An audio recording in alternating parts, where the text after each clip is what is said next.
Base भी बना सकते हैं. So now that is rainbow formation.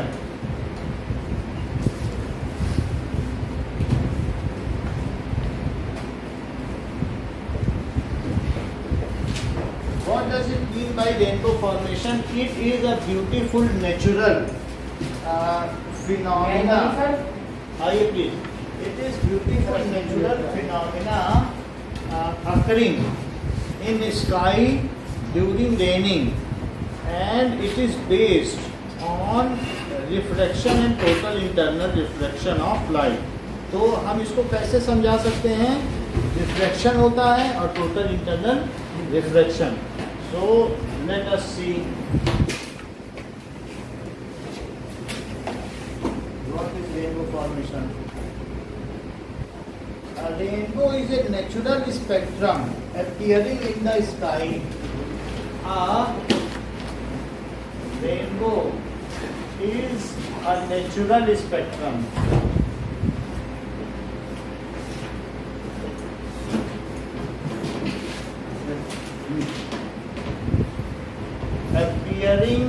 Spectrum. हाँ, नेचुरल स्पेक्ट्रम है. स्पेक्ट्रम का मतलब क्या होता है कि various colours which are arranged in increasing और डिक्रीजिंग ऑर्डर ऑफ वेवलेंथ. यानी उनका वेवलेंथ है कुछ भी है, तो वायलेट से रेड की ओर चलेंगे तो वेवलेंथ हम देखते हैं धीरे धीरे बढ़ती चलती है ना. So natural spectrum appearing in the sky. ठीक है. After a rain shower, after a rain shower, rain shower के होने के बाद ये होता है. Why it is said that after a rain shower? Because after rain shower there are tiny particles of droplets which are suspended in atmosphere.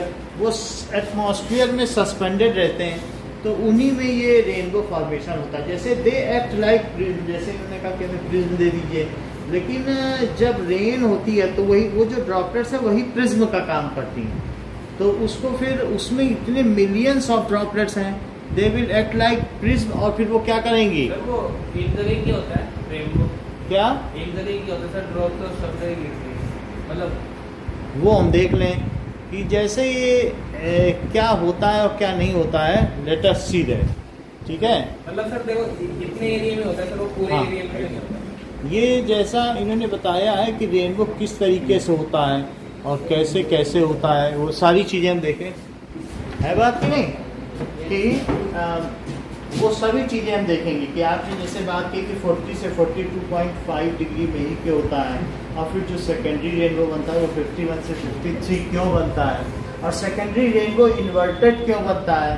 तो जैसे primary rainbow में नीचे वॉयलेट से ऊपर की ओर क्या है, दैट इज रेड, और जबकि सेकेंडरी रेनबो में रेड से वॉयलेट है. तो आपके सभी प्रश्नों का उत्तर देने के लिए यहाँ पर हम हैं. जैसे कि मान लीजिए कि ये चीज है, तो बात ना करें, मालूम है एसपीपी करवाता है, गुलामी करवा रहा है. ठीक है. सो ये चीज है, और सेकेंडरी रेनबो. ठीक है. ये सेकेंडरी और प्राइमरी से चेक कर लें. वही आपका ही प्रश्न है ना, तो पहले समझे.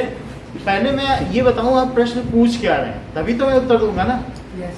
तो ये भी तो मुझे बताना होगा ना कि आपने क्या प्रश्न पूछा, तभी तो मैं उत्तर दूंगा. तो ये देखो, तो यहाँ पे आप देख रहे हैं कि पहला प्रश्न आपका है कि हॉरिजॉन्टल से जो ये रेनबो बन रहा है कि 40 डिग्री से 42.5 डिग्री ये रेनबो प्राइमरी रेनबो क्यों बन रहा है. यानी यहाँ से अगर देखा जाए तो विद ग्योर, तो 40 से अगर नज़र मेरी 40 जाए और 40 से उठते उठते 42.5 चली जाए तो वहीं तक रेनबो. चाहे मेरी नज़र इधर जाए 42 और यहाँ चली जाए, या इधर चली जाए, कहीं पर भी जाए, यानी नज़र आपको उठानी पड़ेगी. तो जब मेरी नज़र 40 जाएगी तो रेनबो शुरू होगा, और शुरू होने पर हर तरफ बनेगा। अब जैसे ऊपर यहाँ पर होता क्या है कि ये पायलट है, अब पायलट के लिए जो नीचे है वो रेनबो सर्कुलर बनता है। वो भी आपका प्रश्न हो सकता है, भाई अगला प्रश्न तो यही होगा ना कि जैसे आयुष ने कई प्रश्न एक साथ पूछ लिए कि जो पायलट है उसके लिए सेमी सर्कुलर रेनबो क्यों नहीं है, उसके लिए सर्कुलर क्यों है ये, और हम लोगों के लिए सेमी सर्कुलर क्यों है, एंड वाई ये चीज दिखाई गई है कि why it is semi circular for us, for it is this is the circular. कई क्वेश्चन किए गए हैं, तो हमें उन सभी प्रश्नों का उत्तर देना है। और ये इन्होंने ये भी पूछा है कि primary rainbow is why it is more shining, और दूसरा इनका प्रश्न है फिर उसके बाद जब अगली बार नजर उठाओ तो वो एंगल है 51 डिग्री, बड़ी बात है। और फिर उसके ऊपर वो कब खत्म हो जाता है, ये बोल रहे हैं कि 53 डिग्री में वो खत्म हो जाता है, और वो इन्वर्टेड भी है, उसमें रेड नीचे है, ठीक है, और वो लेस शाइनिंग है। सेकेंडरी रेनबो कैसा है, लेस शाइनिंग है।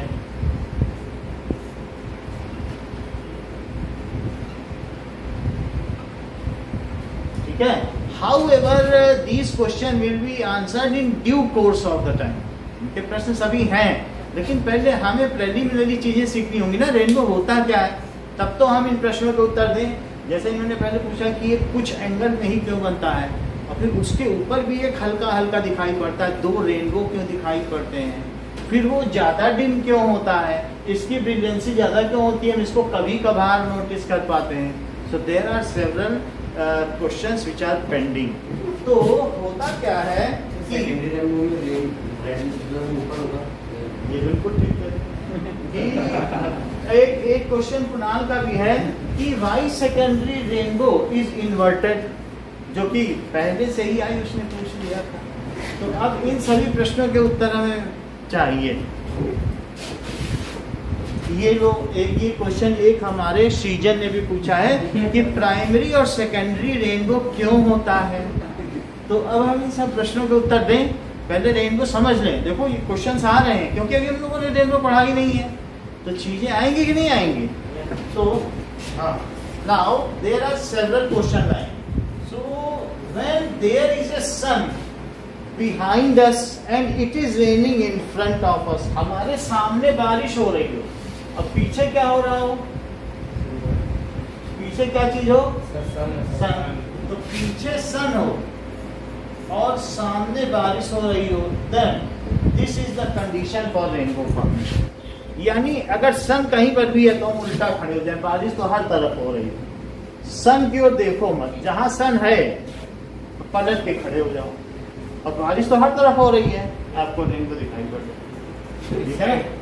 इस साइड सन है, इस साइड सन जहां पर भी है, सन तो दिख रहा है ना। Yes. तो सन को ना देखो, बोलो हमारी तुमसे कोई लेना देना नहीं, दोस्ती नहीं है। सन में घूम जाओ, हम तुम्हारा चेहरा नहीं देखेंगे जब तक तुम मुझसे बात नहीं करोगे, ऐसे कुछ मन में सोच लो। तो सन को से घूम जाओ, और बारिश तो सब तरफ हो रही है। So when it is sun is behind us and it is raining in front of us, then this is the condition for rainbow formation, ठीक है। So when sun is behind us and it is raining in front of us, this is the condition of rainbow formation। ये rainbow formation की condition है। अब देखिए कि it is, rainbow क्या होता है, it is a beautiful spectrum of various colors of light, यही तो बात है कि नहीं, विजुअल स्पेक्ट्रम है. So it is a beautiful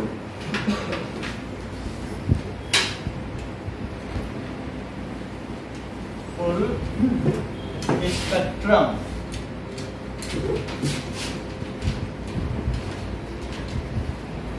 of light. ठीक है, beautiful spectrum of various colours of light. तो लाइट का जो भी है बहुत कलर्स हैं. और it is also, that is, बो का मतलब क्या होता है, धनुष. तो बारिश की वजह से धनुष बन रहा हो तो ऐसा कहा जाता है कि इंद्र धनुष, इंद्र ने अपना धनुष निकाल लिया है और उसकी वजह से इंद्र बारिश के देवता कहे जाते हैं.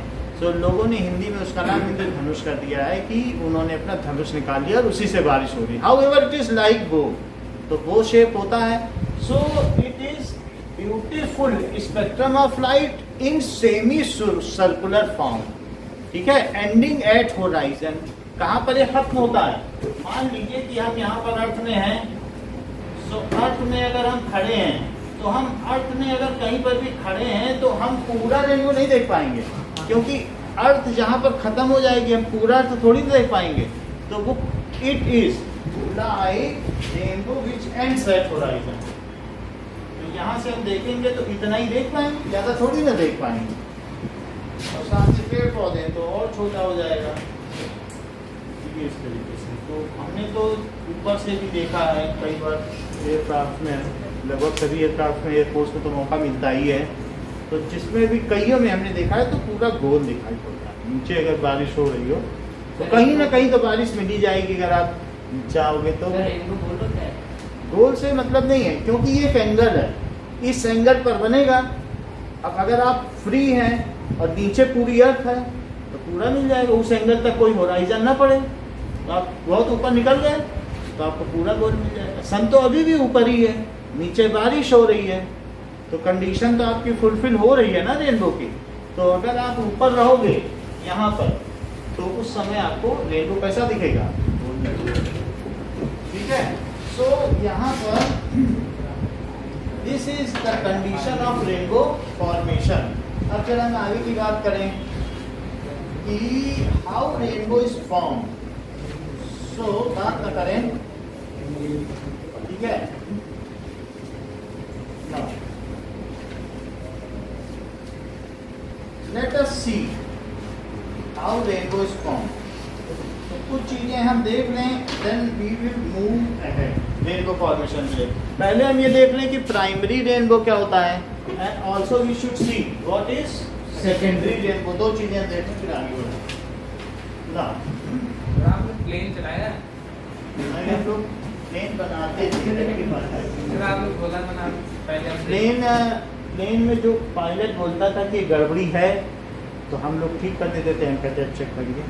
तो हम लोग तो जो इंजीनियर होते हैं ना, प्लेन को ठीक करने वालों में से हम थे. मोस्टली पायलट कम ही लोग होते हैं, ज़्यादातर लोग रेक्टिफाई करने वाले होते हैं. ठीक है, पायलट अगर हम होते तो फिर कमाने की जरूरत नहीं.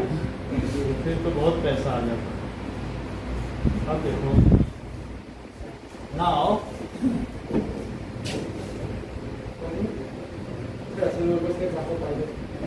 एक minute.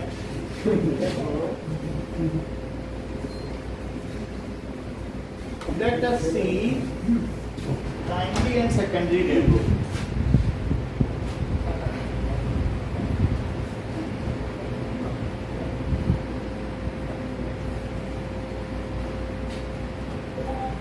Primary and secondary rainbow. So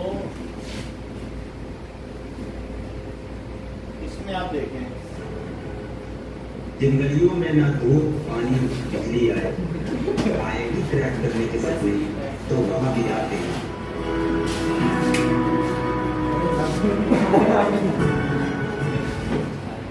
मेरा बारिश के मौसम में हमें कुदरत का एक बहुत खूबसूरत आपको दिखाना है नजारा देखने को मिलता है.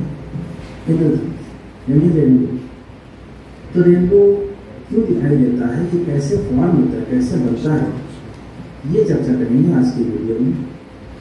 तो बारिश के बाद एटमॉस्फेयर में बहुत सारे वाटर पार्टिकल्स होते हैं, बहुत tiny particles. Primary and secondary rainbow. Sunlight उन पार्टिकल्स पर पड़ती है तो उसमें होता है प्राइमरी एंड सेकेंडरी रेनबो। और उसके बाद उसमें होता है टोटल इंटरनल रिफ्लेक्शन, फिर होता है रिफ्रैक्शन।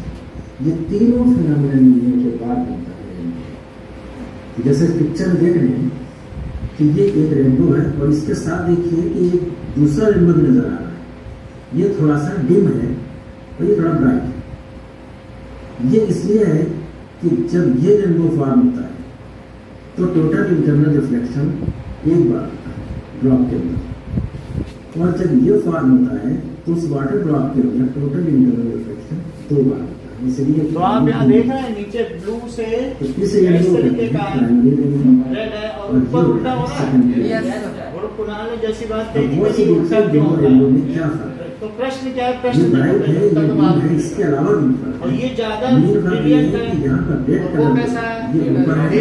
वो सारी चीजें हम देखेंगे। जबकि इस रेनबो में देखिए रेड कलर नीचे है और वायलेट कलर ऊपर है। तो ऐसा क्यों होता है इसको समझेंगे रेड डायग्राम से। ये वाटर पार्टिकल आपको दिखाएंगे, इसका डायग्राम आसानी से समझ में आए। तो जब इसके ऊपर सनलाइट पड़ेगी तो ये इसके सराउंडिंग में तो एयर है और ये वाटर। Is it okay? 2 चीजें हमने देख ली कि क्यों होता है। इंडेक्स कम होगा, इसका रिफ्लेक्टिव इंडेक्स ज्यादा होगा, तो ये मिरर मीडियम है और ये डेंसर मीडियम। तो लाइट मिरर मीडियम से डेंसर मीडियम में इंटर हो रही है, तो इसमें रिफ्रैक्शन भी होगा और इसमें डिस्पर्सन भी होगा।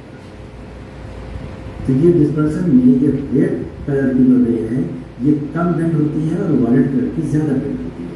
इतनी बात आपने देख ली ये एंगल क्रिटिकल एंगल से ज्यादा होगा तो इसमें होगा टोटल इंटरनल रिफ्लेक्शन। शेयर कर दी थी। यहाँ तक समझ में आ गई ना बात आपको? बोलो।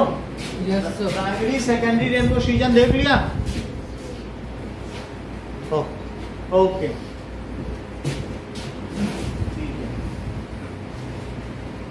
Now we will see why this occurs. तो पहले तो डिटेल लिख लें कि क्या क्या चीजें होती हैं। सो ये होता है, this is the condition for rainbow formation. इतनी बात आयुष समझ में आ गई ना? This is the condition for rainbow formation.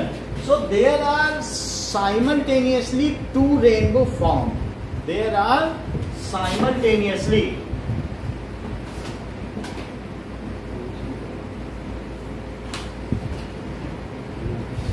2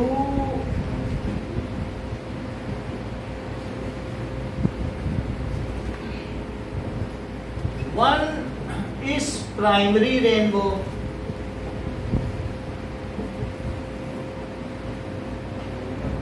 which is more brilliant. वो कैसा है बताइए?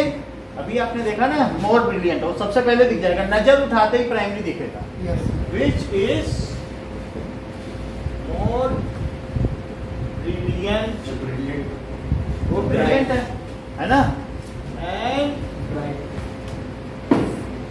which is more bright, which is मतलब उसमें ब्रिलियंसी ज्यादा है, तेजी कोई कहते हैं, डिफरेंशिएशन अच्छा है। हाँ, सो it is more bright. Brilliancy कोई ब्राइट भी कहते हैं, हम लोग उसको कहते हैं ये बड़ा तेज है। तेज का मतलब ब्रिलियंसी से, ये लाइट से ही होता है। So it is more bright and formed at an angle of elevation of 40 degree to 42.5 degree and formed at angle of elevation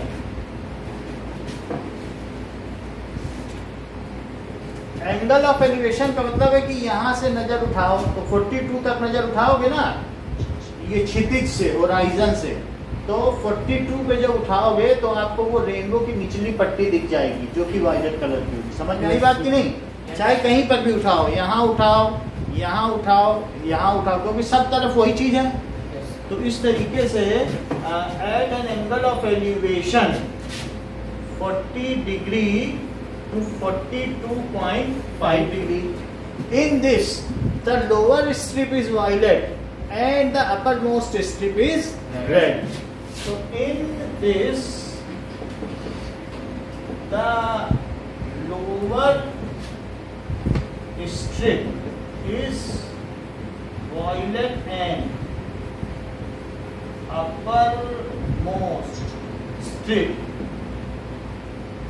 is, sir आपने एंड दो बार लिख दिया, विच मोर ब्राइट, तो उसको एक को हटाओ, तो upper most strip is red है। सो दिस इन्वॉल्व्स क्या क्या है इसमें क्या चीज होती है, the rain drops act as prism. पहली बात, जितनी सारी रेन ड्रॉप्स हैं वो क्या कर रही हैं, rain drops in this rain drop acts as prism and it involves dispersion, 2 refraction and 1 internal reflection। ये मुख्य सेंटेंस है।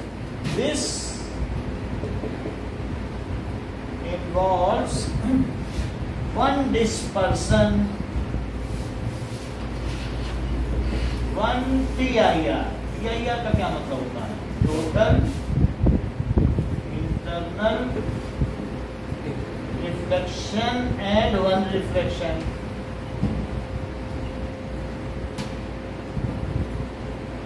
ठीक है। Other rainbow is formed at higher angle of elevation and which is rather dim। वो कैसा होगा, dim होगा। Other rainbow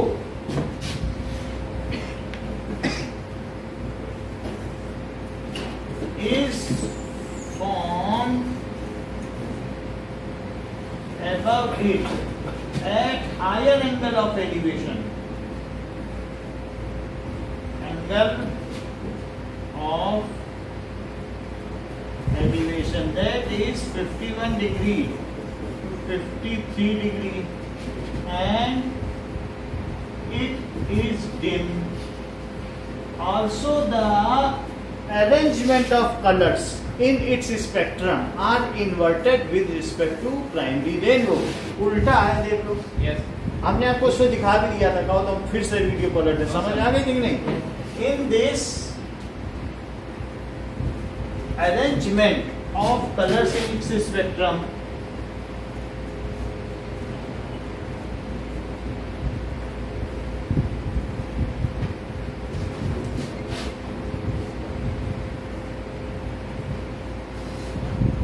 is inverted with respect to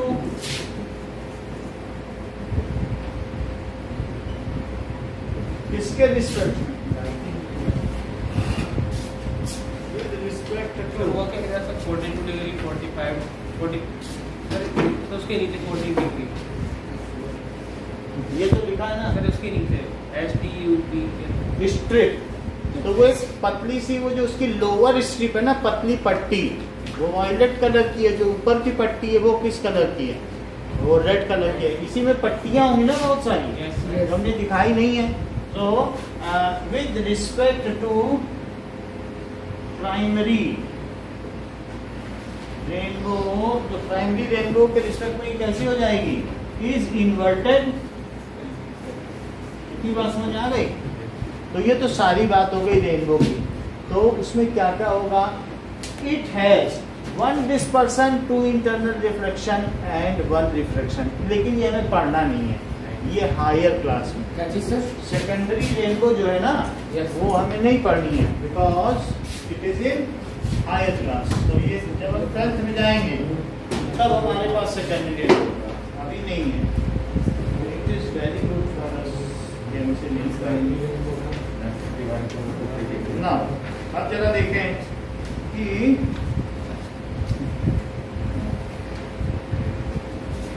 what is rainbow formation.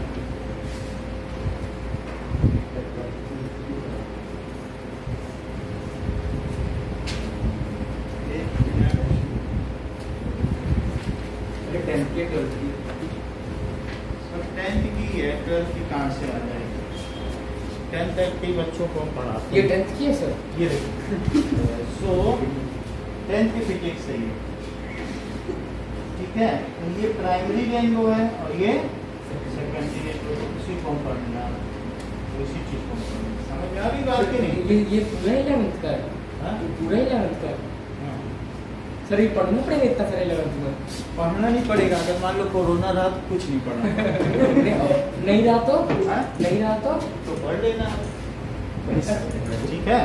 तो इस तरीके की 2 बुक हैं 11th में, 2 12th में है, तो आपको मतलब 2 ही पढ़नी है। सर दो ही देना। सही है कि नहीं? तो इन चीज़ों को हम थोड़ा सा तो टच करा ही दे रहे हैं आपको 11th, ऐसा नहीं है। जो 10th अगर अच्छा पढ़ लेगा तो 11th तक थोड़ा सा उसे और पढ़ना पड़ेगा। बता दो, उनको पहले से ही पता था। टीचर बोल दिया भाई प्राइमरी रेनबो क्या है, सेकेंडरी पहले ही सवाल डाल दिए, वरना मैं इतना कहाँ बताने वाला था।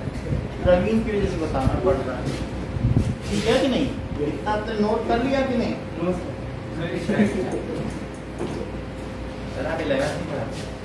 BSc तक हम सब सब्जेक्ट पढ़ाते हैं,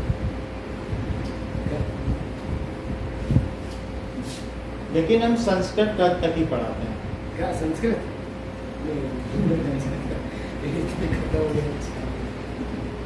मतलब बीएससी की डिग्री ऐसे ले सकते हैं क्या बीएससी की डिग्री ऐसे ले सकते हैं क्या? डिग्री तो नहीं,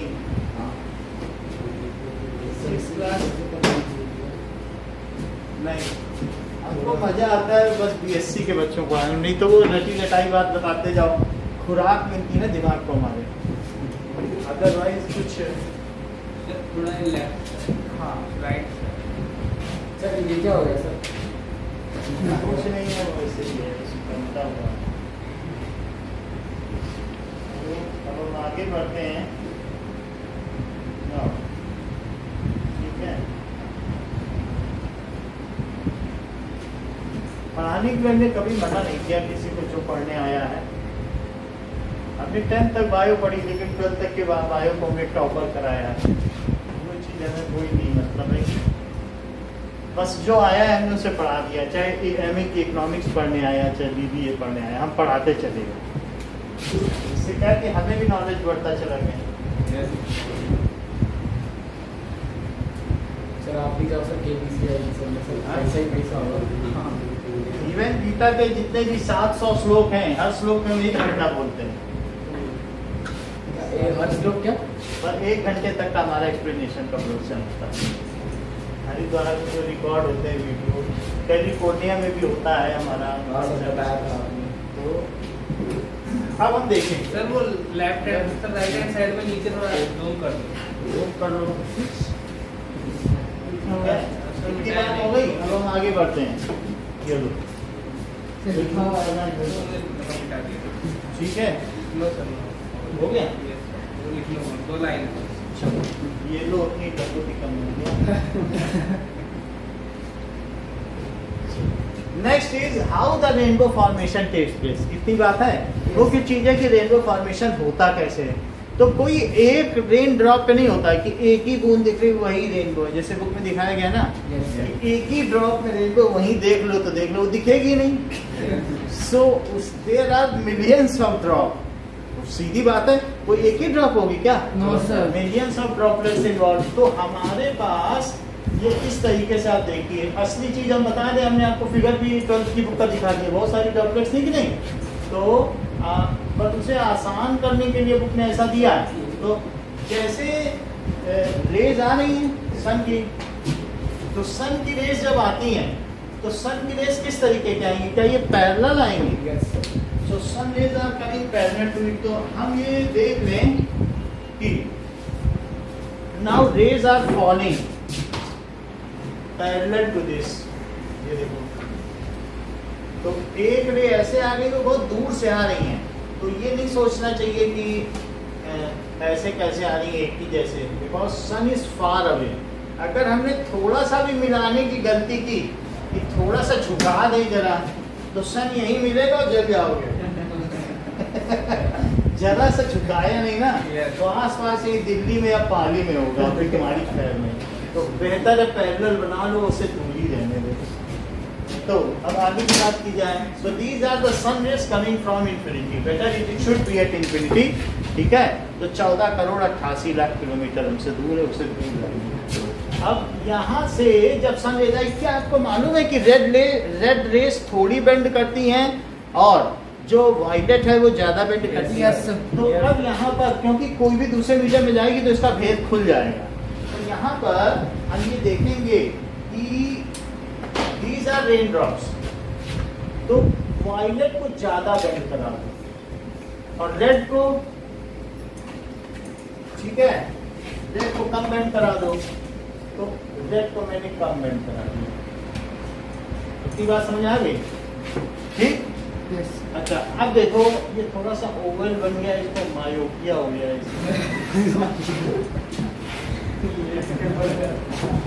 तो इसको ठीक कर देते हैं। अब ये जाना इसको यहाँ था, लेकिन क्या ये अपने नॉर्मल की ओर बेंड कर गया क्या? Yes, sir. एक तो नॉर्मल की ओर ही बेंड करा है। क्यों? क्योंकि डेंसर मीडियम में जाएगा तो क्या होगा? अपने रास्ते पे तो नहीं जाएगा ना, So to the तो दोनों बेंड हुए कि नहीं? अब इसमें भी इसको सेंटर पे मिलाओ। तो मान लीजिए कि मैं एक ऐसी रे लूं कि वो इसके सेंटर की ओर है, सेंटर से तो नॉर्मल डाला जाता है, और ये भी इसमें क्या करें? सेंटर की ओर। तो सेंटर की ओर हमने इसका नॉर्मल ले लिया, ये ले लिया कि नहीं? Yes. और क्या ये दोनों अंदर बेंड किए हुआ? यहाँ से क्या इस पे भी नॉर्मल ले लें, Yes, sir. और यहाँ से इस पे भी नॉर्मल ले लें, यहाँ भी नॉर्मल ले लें, उसमें फिगर बनाओ। ठीक है, इज इट ओके? क्लियर हो रही है बात इसमें? Yes, sir. अच्छा, अब देखो दो रेज है हमारे पास, बन के आ गई। अच्छा, ये बताओ कि ये एंगल स्मिथ बड़ा है कि ये? मान लीजिए बिल्कुल पास आ जाए तो और कम होता चला जाएगा। आप देख लो, ये सर्कल है, ये सही कह रहा है Sir, red one. क्योंकि अगर मान लो यहाँ से और पास आ जाए, यहाँ से एक ऐसे हो जाए, तो इन्होंने कह दिया कि सही है, पहला वाला ज्यादा बड़ा। क्यों कहा? उसका कुछ तो रीजन होगा कि नहीं? जितना पास आएगा कि एंगल छोटा नहीं हो जाएगा? Yes, sir. ऐसे तो नहीं कह दिया, क्योंकि ये खुलता चला जा रहा है तो बाकी दो एंगल छोटे नहीं हो जाएंगे। 180 कैद है, जब ये चीज बड़ी हो जाएगी तो क्या इन एंगल को शेयरिंग कम नहीं मिलेगी? इसलिए तो कहा कि दूसरा एंगल छोटा है ना। ये तो ज्योमेट्री है, बेसिक ज्योमेट्री हुई कि नहीं? हमें तो यहाँ देख लो, जैसे ज्योमेट्री ना पता हो बना के देख ले। तो अब जरा देखो, यहाँ तक है, लेकिन क्या ये जो दोनों एंगल हैं ये 40 डिग्री से ऊपर हैं? क्या ये क्रिटिकल एंगल को पार कर चुके हैं नॉर्मल से? तो अब इनका क्या होना है? क्या टोटल इंटरनल रिफ्लेक्शन होना है? जब 40 डिग्री क्रिटिकल एंगल है, so if the rays are falling, these are moving from denser to rarer medium and their angle is more than critical angle, then no more reflection takes place and they are reflected back in the same medium। ऐसा बताया था कि नहीं? Yes, sir. जैसे हमने बताया था कि डायमंड में 24 डिग्री उसका क्रिटिकल एंगल, उससे ऊपर जाएगी तो उसी में वापस लौटना पड़ेगा। और हमने करके भी दिखाया था, जैसे ही एंगल हमने बढ़ाया तो उसके हिसाब से, जैसे हमने बढ़ा दिया एंगल तो उसी में आई कि नहीं? जब कम किया तो बाहर निकल गई थी, बढ़ा दिया तो वहीं आ गई। तो इसी तरीके से क्रिटिकल एंगल है, तो ये वापस आएगी। क्या अब इसे जितने एंगल पर आई उतने पे ही जाना होगा? यही है रिफ्लेक्शन में। क्या होता है? Angle of incidence is equals to angle of. तो जरा चेक करें, जितने एंगल पे आई देखो मैं उतने पे मोड़ रहा हूँ, सही है? क्या ये एंगल इसके इक्वल है? Yes, sir. और ये जितने पे आई है इसको भी उतने पे मोड़ दो, ये दोनों एंगल सेम हो गए। ये चीज हो गई। सर एक बार वो वापिस बता दो सर, कौन सा एंगल बड़ा हो? वो देख लो, ये कुणाल ने कंफ्यूज कर दिया वरना।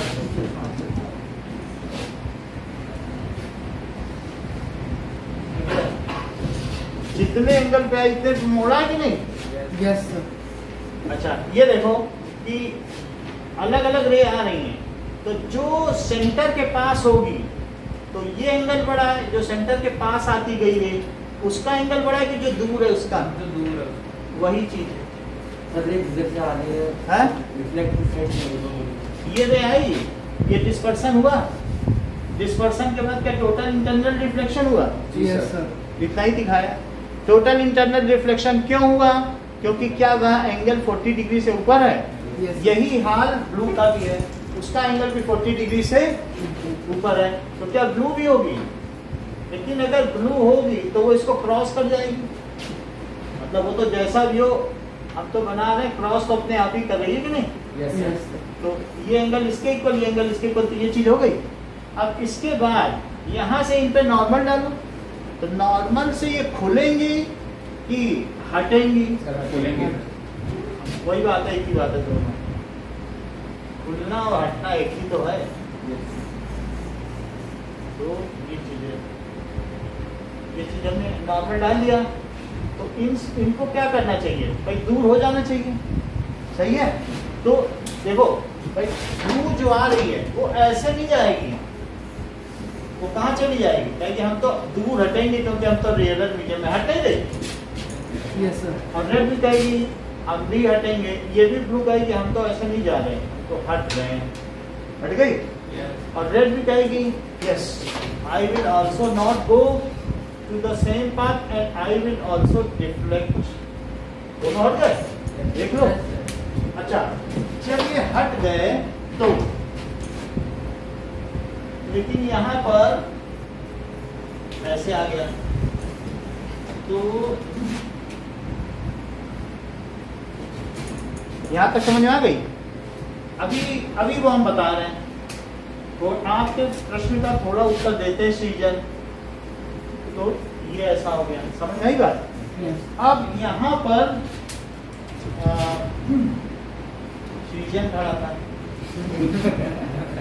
तो उसने देख लिया सृजन ने, अरे ये 40 डिग्री पर मेरे पास एक रे आ गई ना जाने कहीं से, ये दिखा इसने, और उसने कहा एक और भी रे आ रही, वो कितने पे आ रही? 42.5। देखो रे आई कि नहीं, ये तो 40 पर जो रे आई, तो उसने कहा 40 पे जो जो रेज आ रही है वो सब क्या है? क्या ब्लू ही आई? क्योंकि सन रेज तो सब तरफ पैरेलल आई और सब तरफ से ब्लू। उसके पास कितने डिग्री पे है चेक कर लो, ये डिग्री कम है कि नहीं? और फिर और आंखें उसने उठाई तो वहां पे उसे क्या मिला? रेड मिला। तो जितने भी स्पेक्ट्रम इसको मिलेंगे 40 से 45 मिल गए, लेकिन यहाँ पर काफी आगे एक और कोई खड़ा था, तो उसके साथ भी यही हालत है। मान लीजिए हम यहाँ एक और ड्रॉपलेट बनाते, बनाई नहीं है, लेकिन बनाते तो क्या उसके पास इस तरीके से नहीं आ जाता? यहाँ भी एक आदमी खड़ा होता, हर एक के साथ यही हालत हो रही, कोई एक नहीं है कि एक के साथ हो रहा है, वो यहाँ पे खड़ा, तो उसके लिए क्या है? उसके लिए भी तो 40 और 42 ही डिग्री है। ये पाली में खड़ा है, ये जोधपुर में खड़ा है, ये यहाँ से 10 किलोमीटर पाली में खड़ा है, उसके साथ भी वही हाल है। क्योंकि जो दूसरी ड्रॉपलेट होगी, दूसरे पे हमने बनाया नहीं है, लेकिन क्या बनाते तो वहां पर भी वही चीज ना होता है। और हर व्यक्ति वही रेनबो देख रहा है, दुनिया भर का आदमी जहां जहां बारिश हो रही सबको 40-42 नहीं दिखाई पड़ेगा, तो उसको भी दिखाई पड़ा, इसको भी दिखाई पड़ा। अगर ज्यादा वो बात करनी है तो हम ये कर सकते हैं कि यहाँ पर भी एक रे आ गई, और वो रे ने क्या किया, यहाँ पर भी उसने अपनी चाल चल दी जैसे ये चल रहा है, और इसमें क्या क्या चीजें हो रही है कि नहीं? बिल्कुल पैरेलल नहीं लग रही, ये और फिर यहाँ पर भी क्या हो गया? सबसे पहले क्या करते हैं, 2 है, अभी ठंड को ठीक कर देते हैं। ये देखो, ये आया, और फिर इसके बाद क्या होगा? ये आया, और इसके बाद इसको निकाल दीजिए, और दूसरा एक ब्लू है, तो ब्लू कैसे बना दें?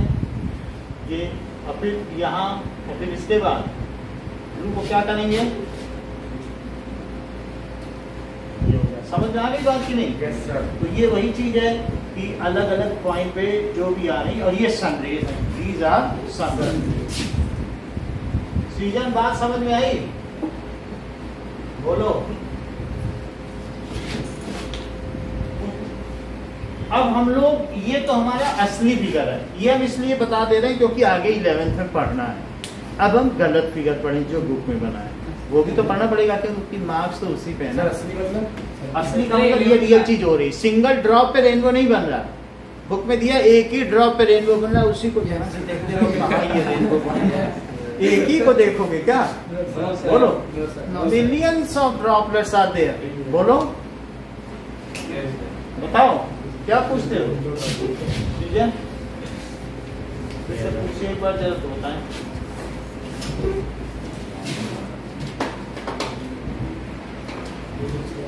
एक रे आ रही है। अब आपके पास यहाँ पर सारे कलर आएंगे, यहाँ जितने भी दूसरे होंगे ना, इसके बीच में 2 ही ड्रॉपलेट दिखाई हैं। अगर इसके बीच वाला होगा तो इसमें क्या और रेज नहीं होंगी? Yes sir.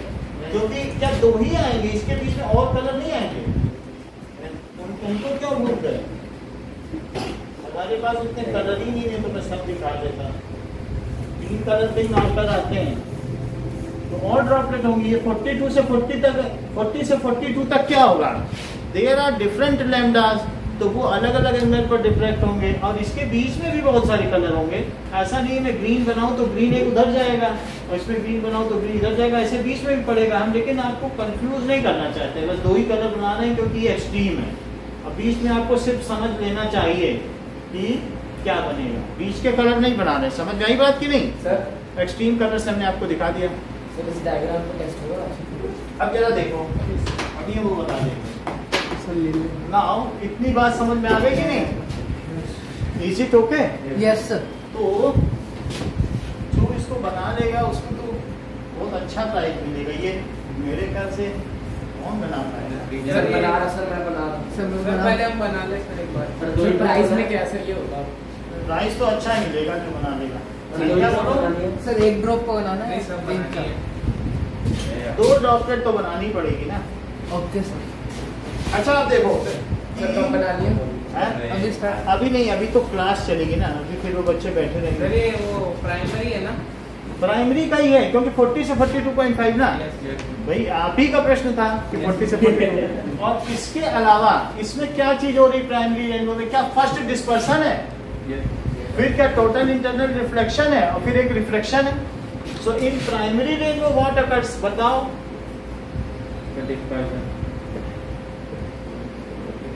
वो फर्स्ट डिस्पर्सन, ये सेंटेंस MCQ बन जाएगा।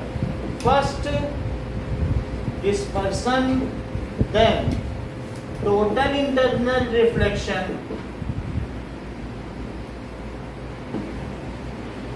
और फिर उसके बाद क्या होता है? then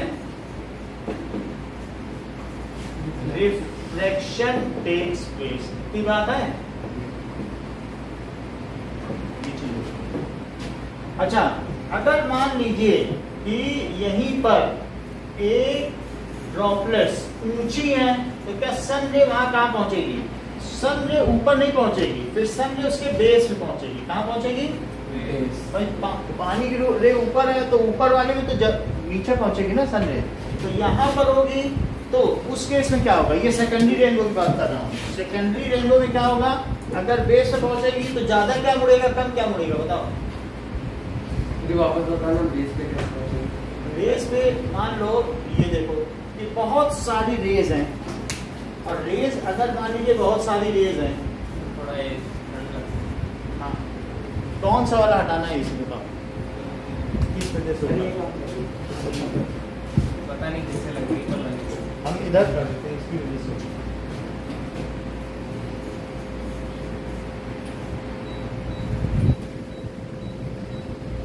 बता देना जो भी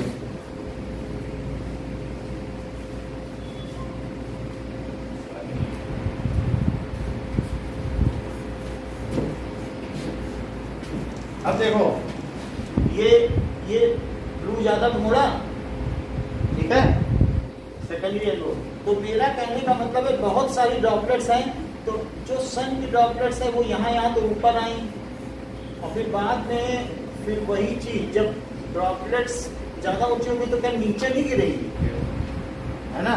नीचे वाले के लिए ऊपर है, नीचे वाले के लिए ऊपर, और ऊपर वाले के लिए वो नीचे के बेस पे टकराएंगी। तो वो बेस पे टकराएंगी। तो अब यहाँ पर देखो कि ब्लू टर्न किया और रेड टर्न किया, तो रेड ने भी टर्न किया, ठीक है। ये सब डायरेक्ट में है, लेकिन फिर भी मैं जस्ट एक MCQ के उससे लिहाज से बता दूं कि होता क्या है, कि कितनी बार क्या रिफ्लेक्शन को 2 बार हो गया। अब देखो इसके बाद क्या होगा? रेड इधर आएगी और रेड इधर आएगी और ब्लू भी आएगी। वो एंगल के हिसाब से आएगी, जितना एंगल हमने वहां समझा दिया, और इसमें भी आ गई। और अब इसके बाद इनके निकलने की बारी आई है, तो निकलने की जो बारी आएगी तो इसमें आपकी आंख में नीचे क्या आएगा? तो ये रेड आ गया और यहाँ से क्या मिला? इसमें बेंड नहीं ब्लू। बेंड होगी, सब कुछ होगी, बेंड होगी। बेंड हम कर दें तो यानी इसमें नॉर्मल से दूर खुलेगी, यानी नॉर्मल बना दे तो हटेगी कि नहीं? Yes, yes. देखो नॉर्मल बना लो आप इसमें, तो नॉर्मल बनाओगे सेंटर तक ले जाओ, तो सेंटर तक ले जाओ, तो यहाँ पे क्या होगा? क्या रेड खुल नहीं जाएगी नॉर्मल से? तो रेड को खोल लो, इधर न जाने दो, इसे खोल दो। ब्लू को क्या करो? सीधे न जाने दो, खोल लो। खोलो, बन गई कि नहीं? है बात की नहीं? देखो बनाने में हमने ऐसे कर दिया, लेकिन ये डिग्री कितना हुआ? 51 डिग्री। और ये कितना हुआ?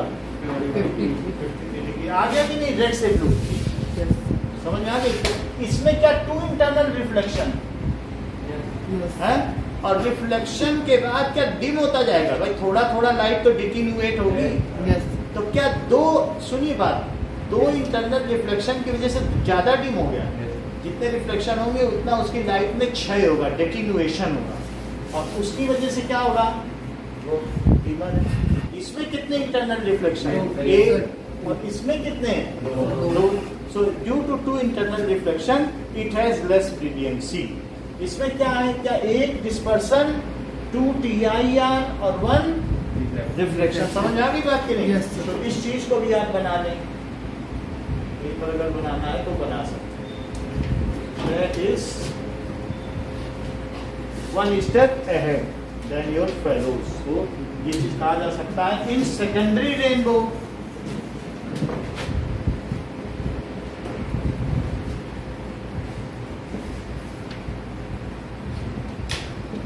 There is one dispersion, 2 total internal reflection and 1 क्या होगा? Reflection takes place due to 2 TIR। 2 TIR होने की वजह से क्या है? It is dimmer due to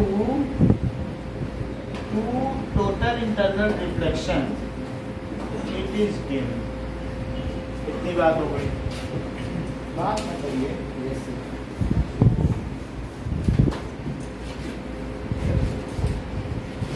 It displaces the ethos of class। आपके अब यहाँ के कंजीनर हैं और आप ही ऐसा कर रहे हैं। हैं? टीम लीडर आगे बैठे, हाँ बोलिए, बताइए। है नहीं क्वेरी? कुछ पूछना है तो पूछ लीजिए।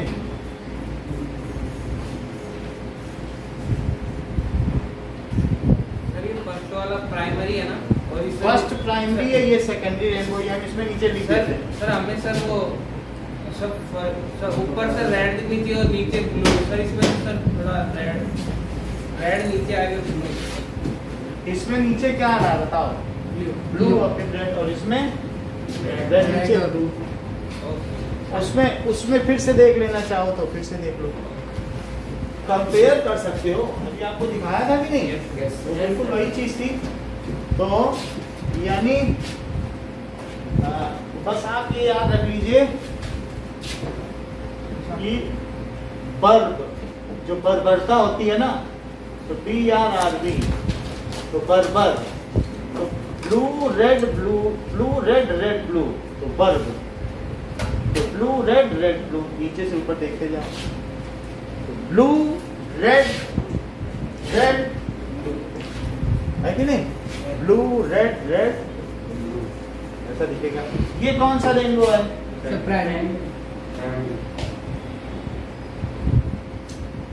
और ये सेकंड।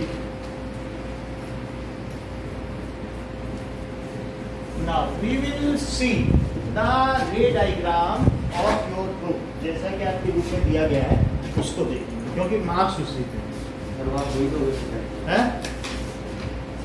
देख लो, सीखना सब चाहिए। हम ये नहीं चाहते कि आप हमारे यहाँ आओ तो ज्ञान की कोई कमी हो जाए। जो चीज़ें सब सीख लो। लिखने को तो ऑप्शन है, कुछ भी लिखवाएगा टीचर तो वही लिखना है ना। दोस्तों किस तरीके से सच्ची चीज मिलनी चाहिए, क्योंकि आपका ये राइट टू इंफॉर्मेशन, सूचना का अधिकार है, तो मिलना चाहिए ना। आप 11th में पढ़ाते हो? 11 का तो 11 के बच्चे आएंगे, अब आपके बाद आएगा 11 के बच्चे आएंगे। 11 के 12 के कई बच्चों के फोटो लगे हैं KV1 के 97% तक लाए हैं। अमित भैया कहाँ? यहीं दोनों जगहों। ठीक है, इतना ठीक है।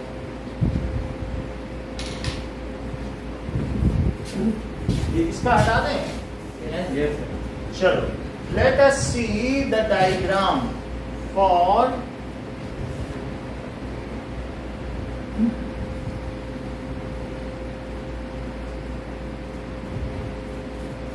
फुल स्क्रीन आ रहा है श्रीजन, नहीं तो मैं उसको स्क्रीन शेयर करके फुल स्क्रीन कर दूं आपके में। जो कि आप देख रहे हैं फुल स्क्रीन पे आ रहा है कि नहीं?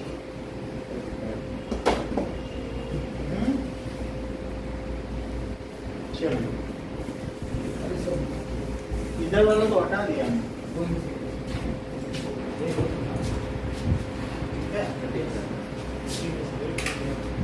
इसमें कलर नहीं दिख रहा ना, तो वो हिसाब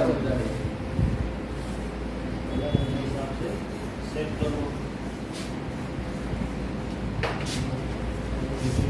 चलो, नाउ नेक्स्ट इज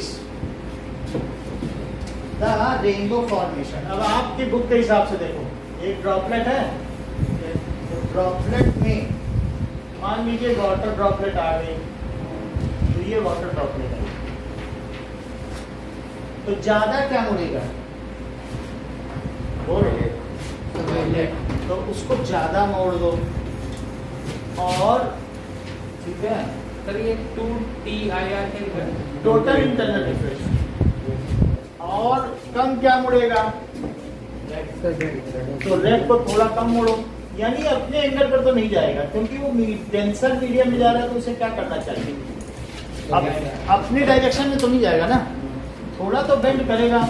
अब देख लो ये नॉर्मल की तरफ बेंड कर रहा है, वो चीज में दिखा दूं, क्योंकि नॉर्मल कहाँ है? सेंटर क्यों हो रहा है? नॉर्मल जब मुड़ा कि नहीं मुड़ा? ये देखो, अब इसमें बताओ ज्यादा एंगल किसका है? ये सब टोटल इंटरनल रिफ्लेक्शन वाला केस है। ये एंगल थोड़ा, ये एंगल ज्यादा नहीं है, जितना पास आ जाएगा तो बिल्कुल डायमीटर ही पे चिपक जाएगा, यहाँ आ जाए बिल्कुल पास, तो ये एंगल थोड़ा है और ये एंगल दूर होने पे ज्यादा है। तो ज्यादा एंगल वाला कैसा जाएगा? क्या ज्यादा पे जाएगा? तो ज्यादा एंगल वाले को ज्यादा पे दिखा दो, और थोड़े एंगल वाले को किस पे दिखा दो? एंगल लेके जैसे है, थोड़े एंगल वाले को थोड़े पे दिखा दो। ठीक है, यहाँ तक समझ में आ गई बात की नहीं?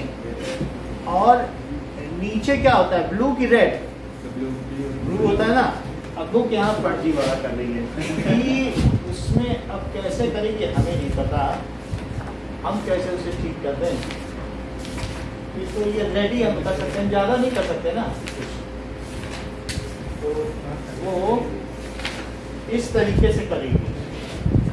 देखो, अगर मान लो अब यहाँ से भी मिलाओ, तो इसे दूर हटना चाहिए, तो अब इसको भी मिलाओ, इसको भी दूर हटना चाहिए। तो हटने पे ये इधर ना जाके ऐसे चली गई, और रेड वाली ऐसे चली गई, तो रेड वाली भी दूर हटी, रेड वाली बोली हम भी दूर हटेंगे, और फिर ये मिल गई। क्या उससे नीचे रेड नहीं आ रहा है? बोलो कॉन्सेप्ट में गड़बड़ी नहीं आ रही? तो उधर तो मिल ही नहीं, मिल जाएंगी। चलो ठीक है, वो जितने मुड़ी। तो इसमें नीचे क्या हो गया? क्या रेड से ब्लू हो गया? रेड से वायलेट। लेकिन इस चीज के लिए भी बुक के पास इलाज है। वो क्या इलाज है? वो सर मैं इसी का बोल रहा था सर, रेड नीचे आ रहा था ना उसमें सर। वो होने दो कुछ भी। ये आपको दिख रहा है ना, ये यहाँ क्या दिख रहा है? ये रेड दिख रहा है, और ये क्या दिख रहा है? वायलेट। ऐसा होना चाहिए, लेकिन रेड तो नीचे नहीं होता ना, BRRB होता है, हमने लिख के लिखा था।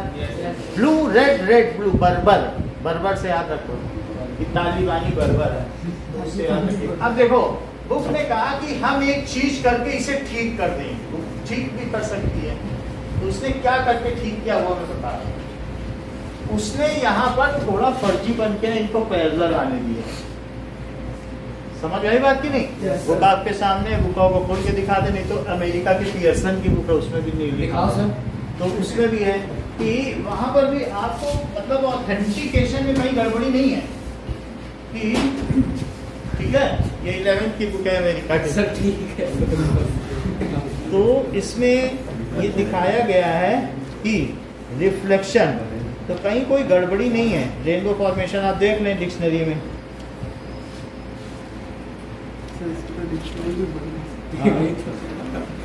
रेनबो चलिए है कितने की सर? नहीं पता।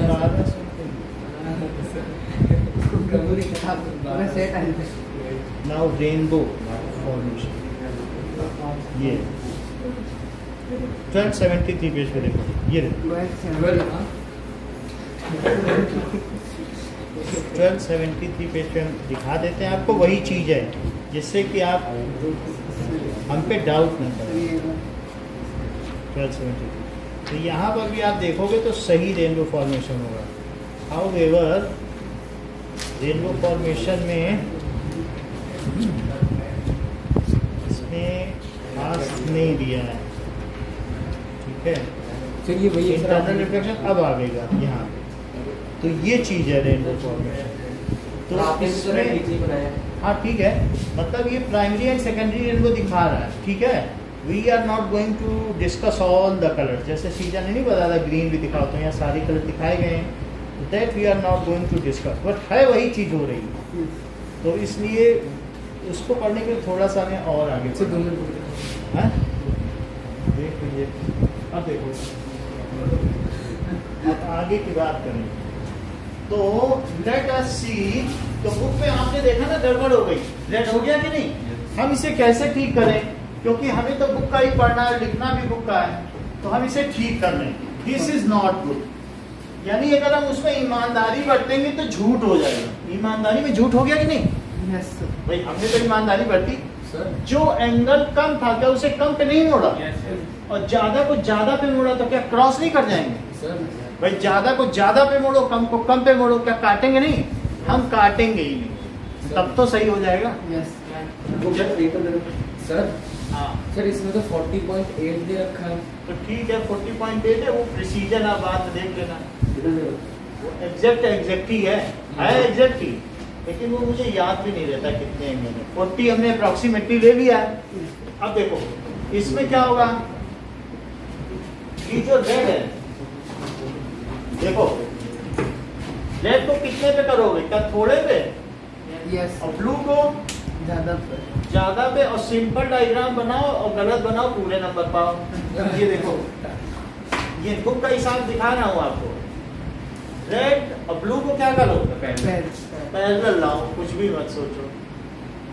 अब बोलो अब सही बन जाएगा कि नहीं? Yes sir. कुछ भी मत करो, तो इतना अगर कर लोगे तो पूरे नंबर है। सब बुक में ऐसे ही है ना?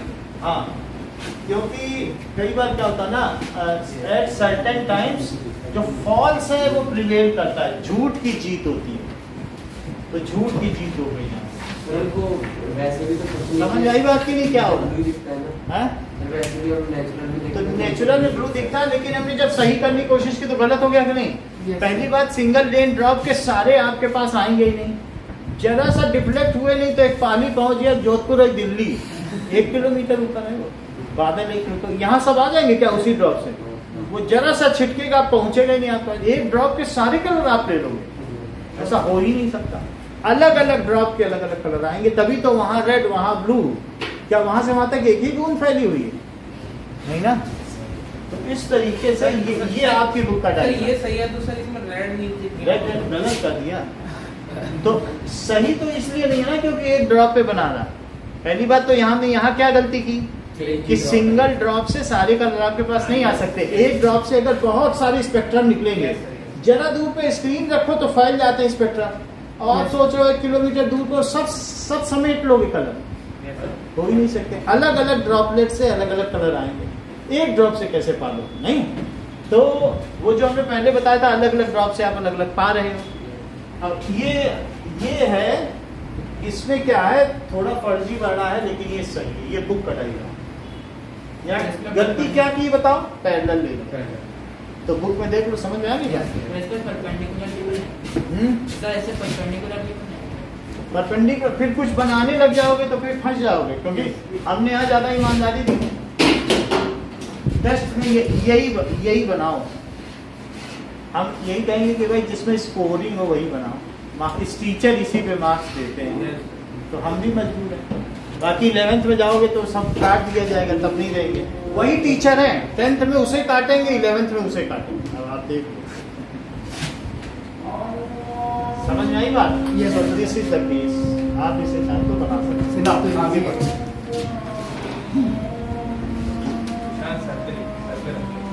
Next is this is the rainbow formation.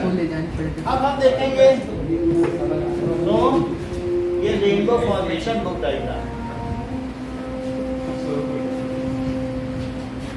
अब देखो, एटमॉस्फेरिक रिफ्लेक्शन।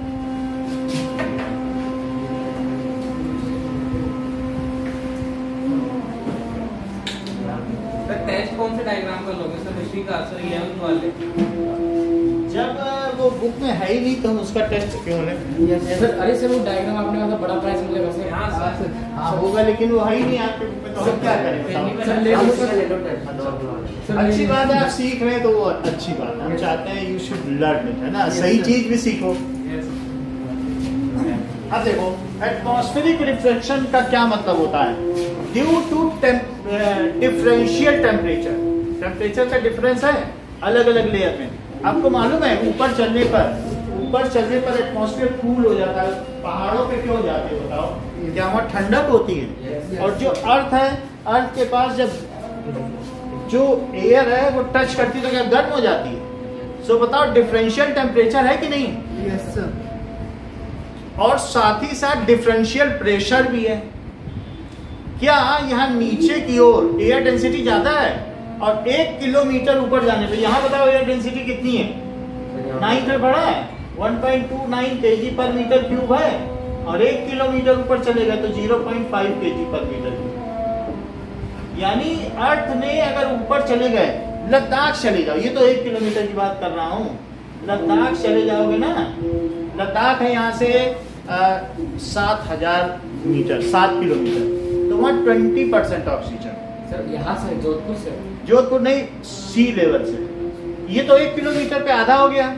और लद्दाख चले गए तो वहाँ 1/5 एटमॉस्फेयर। हम तो 2 साल रहे हैं थ्वाइस में, लद्दाख में, तो वहाँ पर ऑक्सीजन है ही नहीं, आप चल ही नहीं सकते। मैं वहाँ ऐसे ऐसे चलता था, और मेरे साथ 6 लोग काम करते थे, तो ऑक्सीजन दिमाग में पहुंच नहीं पाती थी। मैं 6 के कभी भी नाम याद नहीं रख पाया। 2 साल तक हमने काम किया, मुझे 6 के नाम कभी भी नहीं याद, मेमोरी में ही नहीं रहेगा।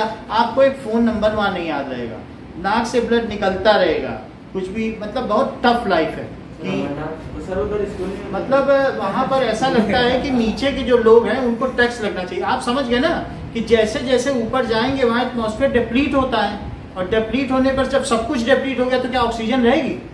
जब पायलट ऊपर की ओर जाता है तो उसको ATC एयर ट्रैफिक कंट्रोल से ये सूचना दी जाती है कि आप अपना ऑक्सीजन मास्क कृपया पहन लें, नहीं तो अगर वो नहीं पहनेगा तो ऑक्सीजन की कमी की वजह से वो सारे नॉर्मल बटन को ही ऑपरेट नहीं कर पाएगा, वो भूल जाएगा कि कौन सा बटन है, वो गलत कर देगा।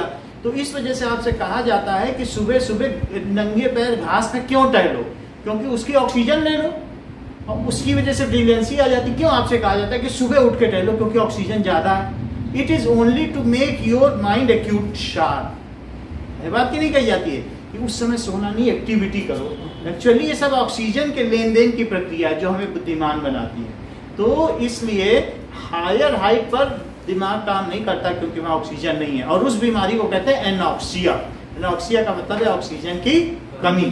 अब जरा हम आगे की बात करते हैं, लेकिन इतनी तो बात हो गई कि जो एटमॉस्फेरिक बेल्ट है, troposphere, stratosphere, mesosphere, thermosphere, ionosphere, exosphere, ये जो अलग अलग बेल्ट हैं इनमें वेरी कर रहा है कि नहीं? तो इनमें हवा ऊपर से नीचे जा रही है। Is there vertical displacement of air, नीचे से ऊपर भी तो जा रही है, और हॉरिजॉन्टल डिस्प्लेसमेंट भी है। क्यों? क्योंकि हमारे छोटा नागपुर इलाके में जो मालवा का पठार है, मालवा प्लेट्यू, वहाँ जब 52 डिग्री सेल्सियस होता है बिल्कुल, वहाँ पर क्या हो जाता है, एयर नहीं रहती, तो अफ्रीका के मेडागास्कर से मानसूनी हवाएं चलती हैं और यहाँ मानसून की बारिश कर रही है। देखो अफ्रीका चल के आई हैं, 2.5 महीने लगा तो यहाँ बारिश कर रही हैं। So why it is so, there is atmosphere is wavering in nature, एक जैसा नहीं है, ये बदल रहा है लगातार। तो अगर ये बदल रहा है तो जो सन से रेज आ रही हैं, क्या वो हमेशा एक ही तरीके से पड़ेंगी, कि जब वो चीज ही मीडियम ही बदल रहा है तो कभी ऐसे पड़ेंगी कभी ऐसे पड़ेंगी, वेवर कर रहा है ना, जो मीडियम ही बदल रहा है, जब मीडियम ही हमारा वेवरिंग है, घूमने फिरने वाला, हिलने डुलने वाला। So in this case whatever light are coming to our eyes from stars, whether they will twinkle or not, at certain times we will receive lesser amount of light and at certain times we will receive more amount of light. तो इसकी वजह से क्या star twinkle नहीं करेंगे? Yes. कभी कभी जब हमारे पास ज्यादा चमक आएगी तो ज्यादा ग्लिटर करेंगे और कम आएगी तो कम ग्लिटर करेंगे। And also their position keep on changing, तो वो ऐसा लगता है कि हिलता डुलता भी रह रहा है, पोजीशन भी चेंज हो रही है। So due to atmospheric reflection क्या होता है, क्या ट्विंकलिंग ऑफ स्टार्स अकर कर रहा है? Yes, sir. सो वो सारी हम चीजें देखें। पहले हम अपने एटमॉस्फेयर का कंपोजिशन देखें कि एटमॉस्फेयर कैसा है और एटमॉस्फेयर रिफ्लेक्शन से क्या लेना देना, समझ में आई बात की नहीं? सो in our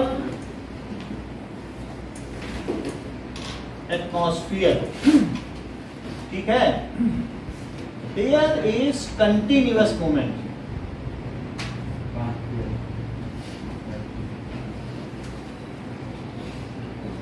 of air in vertical and horizontal direction both. So in vertical and horizontal direction both होता रहता है। सो क्यों होता है बताइए, क्यों होता है बताइए कुणाल।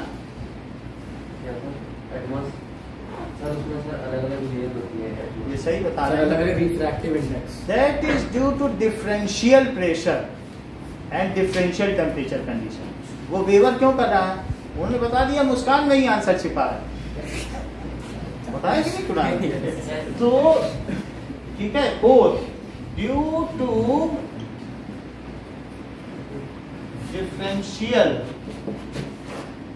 प्रेशर एंड डिफरेंशियल, बहुत ज्यादा ठंड लग रही है अभी भी आप पोजीशन चेंज करो, इधर बैठो, उस जगह मत बैठो। हाँ देखिए रोटेशन लगा तो सब वही नहीं है, सब लोग इसकी हवा नहीं आ रही है। क्या नहीं आता है अब नहीं आता।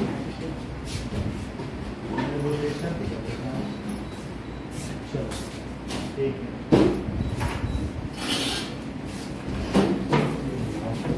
ठीक है, due to differential pressure and differential temperature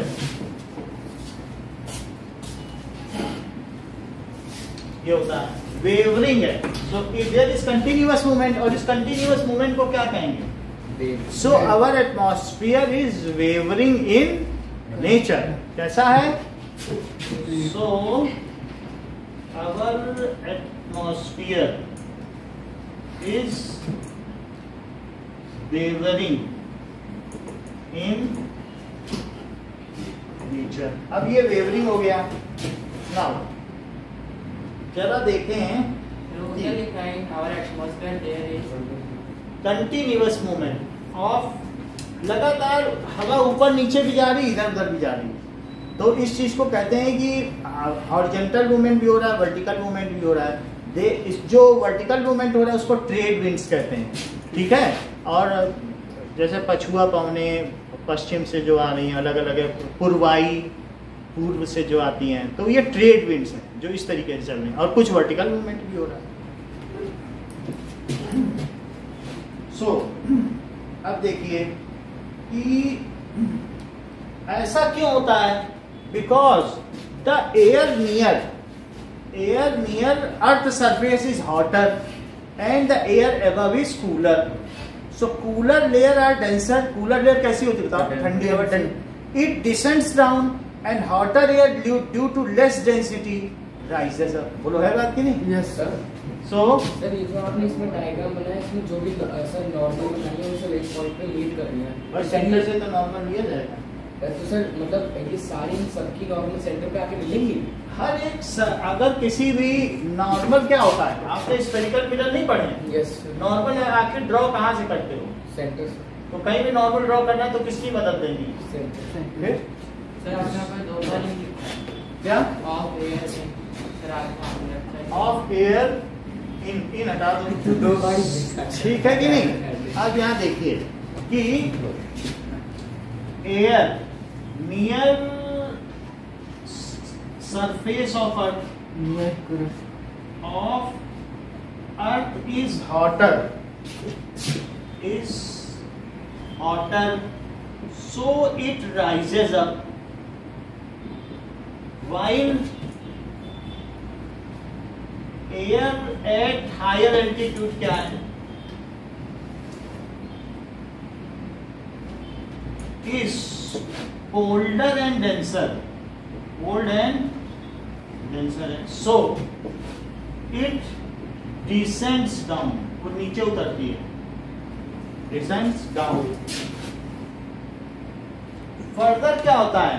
there are अलग अलग है, ट्रॉपिकल बेल्ट है, टेम्परेट बेल्ट है, तो जगह जगह है। अफ्रीका में कहीं ठंडी है, कहीं यूरोप में ठंडक है, वहाँ कपड़े रखते हैं। वो कोल्डर बोलो डेंसर से पहले कोल्डर एंड डेंसर, जो ठंडी हवा होगी वही डेंसर होगी।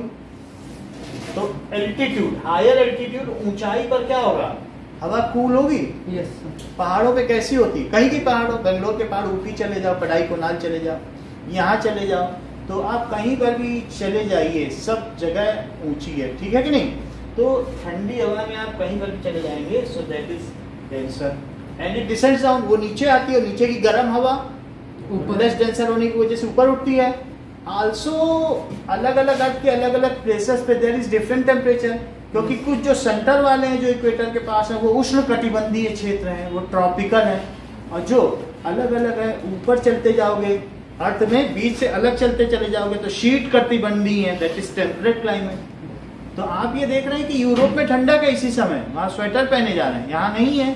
तो क्या यहाँ पर भी ट्रेड भी नहीं चलेगी अलग अलग जगहों से? Yes sir. तो ये चीज होती है जिसको कि हम लोगों ने कोरियोलिस फोर्स करके 9th में पढ़ा भी है कि वो अर्थ के रोटेशन की वजह से भी चलती रहती है।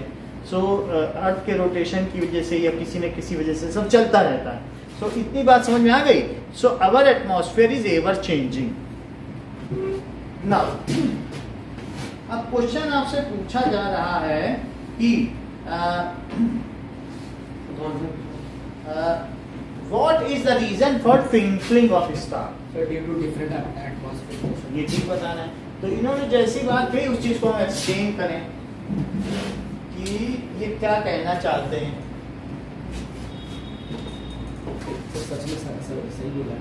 हाँ, सही बोला। हर एक का इसके आगे आंसर है ड्यू टू एटमॉस्फेरिक रिफ्लेक्शन। अगर आप सिर्फ यही लिखोगे आपको कोई गलत नहीं कर सकता। जितने भी आंसर इसके आगे हैं, so it is denser colder and denser, so it descends down. Descends का मतलब नीचे उतरती है, इसको डी करो। डिसेंड का मतलब है नीचे उतरती है, ठीक है। अब देखो क्वेश्चन क्या पूछा जा रहा है।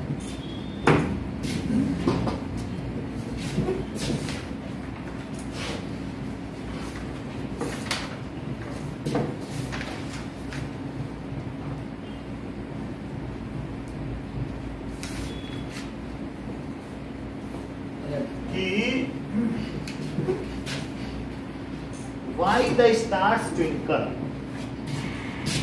Due to different pressure and different.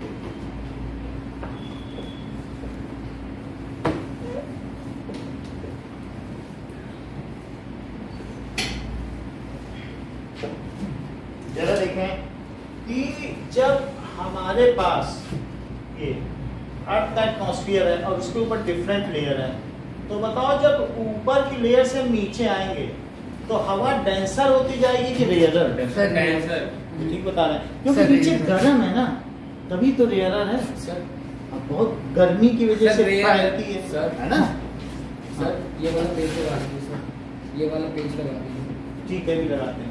अब देखो यहाँ पर ये जैसे स्टार है और आप यहाँ पर खड़े हैं, तो यहाँ पर जब ये लाइट आई स्टार की, तो क्या ये अंदर की ओर बेंड हो जाएगी? Yes sir. जरा चेक करो कि जैसे रेयर की बात बहुत नीचे की लेयर पे थोड़ा रेयर डेंसर है, लेकिन आपके पास एटमॉस्फेयर बहुत तरीके की है। जरा ये देखो, रेयर डेंसर बिल्कुल नीचे है। अमित की बात सही है। ये बताओ क्या है? ट्रोपो स्फीयर, उसके ऊपर स्ट्रेटो स्फीयर, फिर मीजो स्फीयर, फिर एक्सो स्फीयर, आइनोस्फीयर, और उसके ऊपर क्या है? एक्सोस्फीयर। यानी जो 0 से 10 किलोमीटर है वो ट्रोपोस्फीयर है, और बादल कितने ऊपर है? 1 किलोमीटर पर, 1 किलोमीटर, और 10 किलोमीटर तक जो हमारा माउंट एवरेस्ट है वो इतने तक है, 8448 किलोमीटर बस। और 80 किलोमीटर पर क्या है? क्या यहाँ पे ओजोन लेयर है? बोलो। 10 किलोमीटर पर कौन उड़ता है? क्या जितने जहाज है वो कितने पे उड़ते हैं? 10 किलोमीटर। अच्छा, फिर इसके बाद 250 किलोमीटर, और फिर इसके बाद 350 किलोमीटर, और फिर उसके बाद 500 किलोमीटर। जब सन रेज आती हैं तो सन रेज एक्सोस्फीयर में बहुत कम डेंसिटी है, एक्सोस्फीयर में कुछ नहीं, क्योंकि सब चीज अर्थ के पास है ना, ग्रेविटी की वजह से। तो यहाँ पर डेंसिटी 0.12 किलोग्राम पर मीटर क्यूब है, और जब इसके नीचे चले आओ तो 0.32 पर मीटर क्यूब। तो डेंसिटी बढ़ती चली जा रही है। यस। नीचे ज्यादा डेंसिटी है। हमने बताया ना लद्दाख में डेंसिटी कम थी, हम लोगों को सांस लेने में दिक्कत होती है, और फिर नीचे चलने पे क्या हो रहा है बताओ? डेंसिटी 1.29 किलोग्राम पर मीटर क्यूब। तो डेंसिटी कहाँ बढ़ रही है? नीचे बढ़ रही है। तो अगर नीचे ज्यादा डेंसर हो रहा है तो बताओ ये रेत दबेगी कि खुलेगी? डेंसर मीडियम में जा रही तो दबेगी ना, तो दबेगी। तो ये दब गई, इधर नहीं गई, और फिर यहाँ आई तो क्या और दब गई? फिर इधर नहीं गई, फिर यहाँ आई तो और दब गई, क्योंकि इसे यहाँ जाना चाहिए था। फिर यहाँ पे खड़े आदमी को ये मिल गई। समझ आ गई बात कि नहीं? तो ये हमने आपको दिखाया है कि क्या हो रहा है स्टार में। लेकिन जब इसके पास रे आई तो क्या वो इस स्टार को यहाँ देखेगा? वो तो सोचेगा यहीं से रे आ रही है, तो वो इसे कहाँ देख लेगा? इसे देखेगा यहाँ पे। तो इसको देखें, क्योंकि डेंसिटी ज्यादा है डेंसर, तो डेंसर मीडियम की जब तरफ जाएगा तो ये चीज होगी ना। सर जब आप बता रहे थे सर वो आई वाले में कि जब वो ट्रांसप्लांट से निकालते हैं तो उसमें आपने बताया पॉपकॉर्न नहीं दे सकते, तो सर इसमें आपने वो बताया था कि जब नींद पूरी नहीं होती है तो एक मतलब फ्लूइड होता है ब्रेन में, तो उसकी वजह से फिर सर दर्द होने लगता है, माइग्रेन हो जाती है, मेनिंजाइटिस। अब जरा देखो कि ये जो है, तो मैं इस स्टार को बना रहा हूँ, तो इस स्टार में यहाँ तक रे सीधी लाना, और जब अर्थ में इधर देखिए इसमें, ठीक है, भले ही आप जानते हो, लेकिन फिर भी एक कर्टसी के लिए टीचर को आदर देने के लिए टीचर की बात सुनी जाती है ना। ऐसा नहीं कि हम जानते हैं कि आप जानते हैं। सर वो पेज लगा दिए सर, ये ठीक है, तो यहाँ तक सही आई, लेकिन जैसे ही एटमॉस्फेयर में ये प्रवेश की तो क्या ये मुड़ने लगी? यही चीज तो करवा रहा हूँ। तो इतना बनाने की जरूरत नहीं, सिंपली बना लिया ना। अंदर मुड़ने लगी। अब मुड़ेगी तो बताओ इस देखने वाले व्यक्ति को क्या लगेगा? इसको लगेगा कि रे कहाँ से आ रही है। कहेगा हमारे पास जैसी आई है वहीं से तो पीछे से आ रही होगी।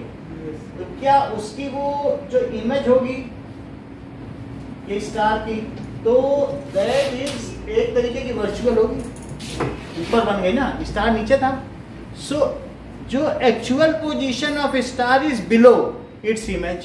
दो अलग अलग चीजें पूछी गई हैं, why star twinkle and what is the position of image. तो position of image is above star at higher height.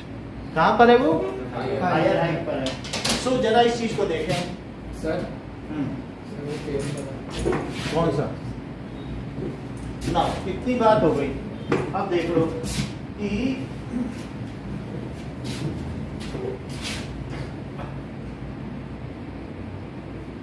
let us see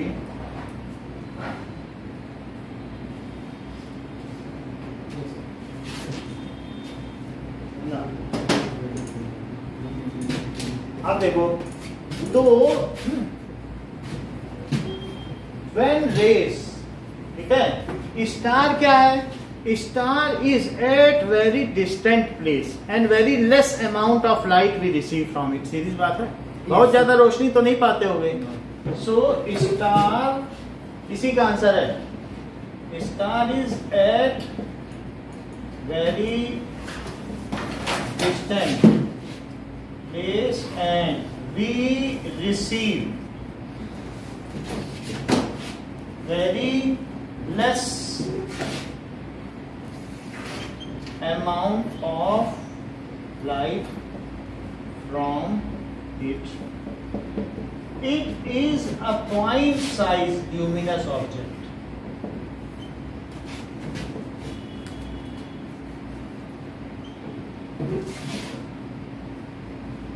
ठीक है, luminous object है।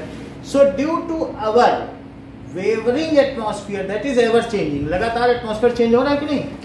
So due to, ये सेंटेंस इंपॉर्टेंट है, due to our wavering atmosphere, ठीक है, at certain time, luminous का मतलब है जो लाइट देता हो, ठीक है। So at certain time we receive lesser amount of light and at other times we receive greater amount of light. We receive lesser amount of light. यही question पूछा जाएगा अभी यही चीज पूछी सर, इसमें डायग्राम ये so we receive lesser amount of light. ये बेसिक क्वेश्चन है क्योंकि इसी पे चैप्टर की धुरी अटकी है कि क्या क्या हो रहा है। एंड एट अदर साइन क्या होगा बताओ? वी रिसीव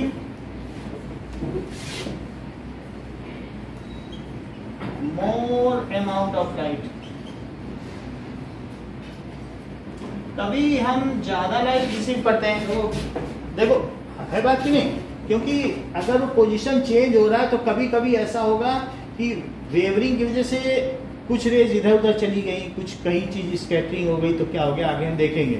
लेकिन वेवरिंग नेचर की वजह से आप देखोगे, कभी आग के ऊपर देखा है तो जो पीछे आदमी खड़ा वो हिलता डुलता नजर आता है कि नहीं? वो वेवरिंग ही तो है, क्योंकि कंटिन्यूअस गैस मूव कर रही है।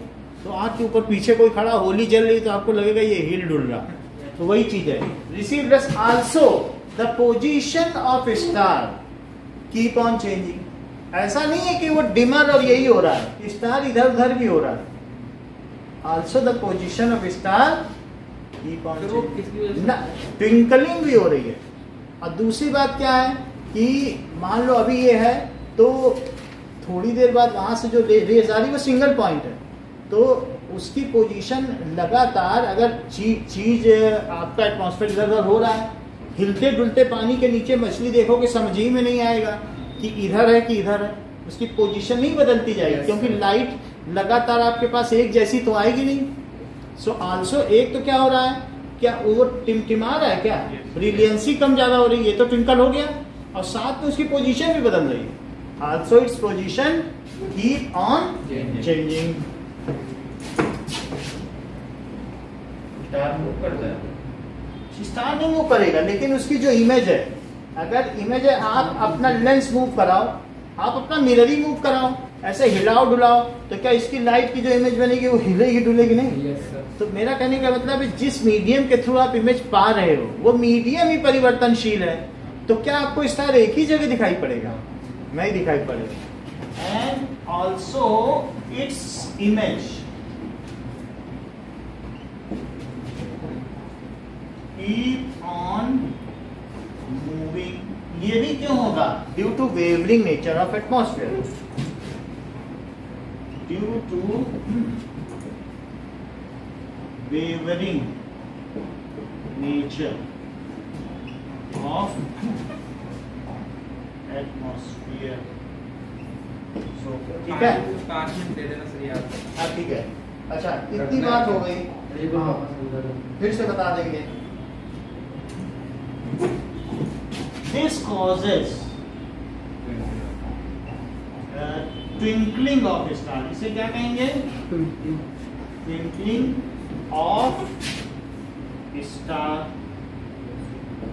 ठीक है, ट्विंकलिंग, अगर एक लाइन में बोला जाए तो twinkling of star is due to atmospheric reflection through wavering atmosphere, wavering nature of atmosphere, atmosphere reflection. देखो हाँ, twinkling of star is due to atmospheric reflection through wavering atmosphere. Wavering word भी लगाना, atmospheric reflection छूट ना जाए, क्योंकि teacher पूरे में यही देखे ना एटमॉस्फेरिक रिफ्लेक्शन पाने का, वो नहीं मिलेगा तो वो चीज कभी तक आया नहीं बात। क्योंकि सारी चीज में हमारे एक वर्ड जरूर आना चाहिए, वो क्या है? ट्विंकलिंग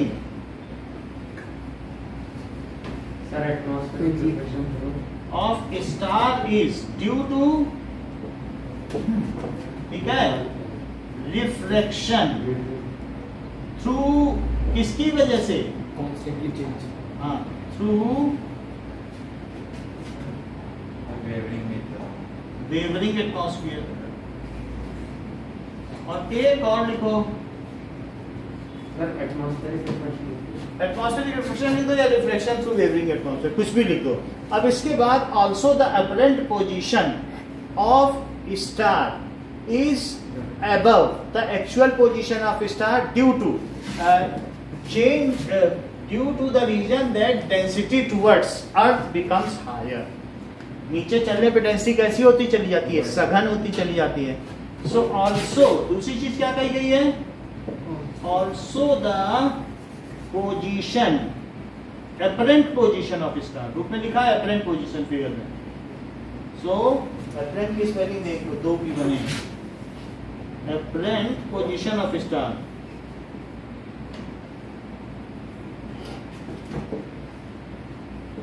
is above, वो किसके ऊपर है? It is above actual position of star। ये ऐसा क्यों है?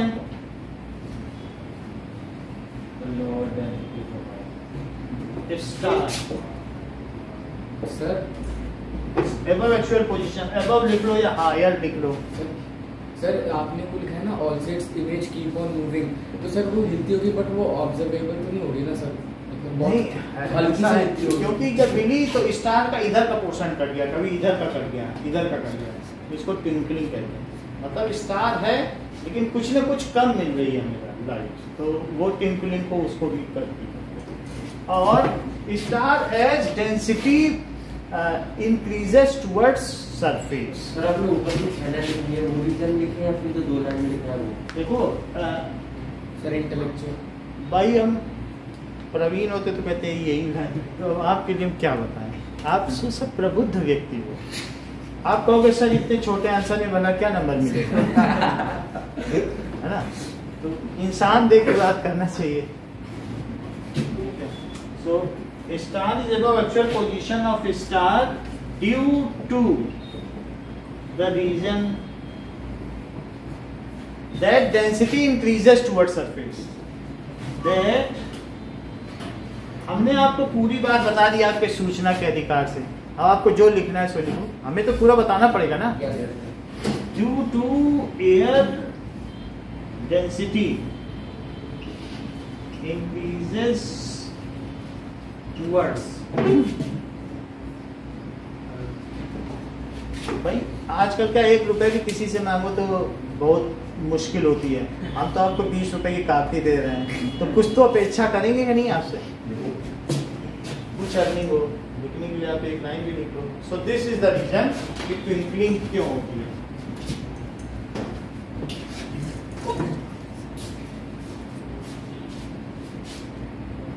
ऐसा लिखने पे बच्चों की कॉपियां स्कूल में दिखाई गई हैं हमारे बच्चों की, देखो कितना अच्छा लिखा है।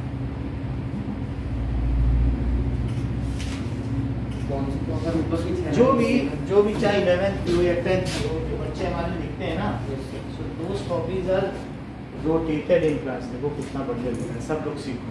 तो आपका रिप्रेजेंटेशन अच्छा होगा तभी तो फिर बात बनेगी। अगर ऊपर की छह या छह हाँ ठीक है, रोटेशन में करें। ये एक तरफ सर प्लेस ले लो।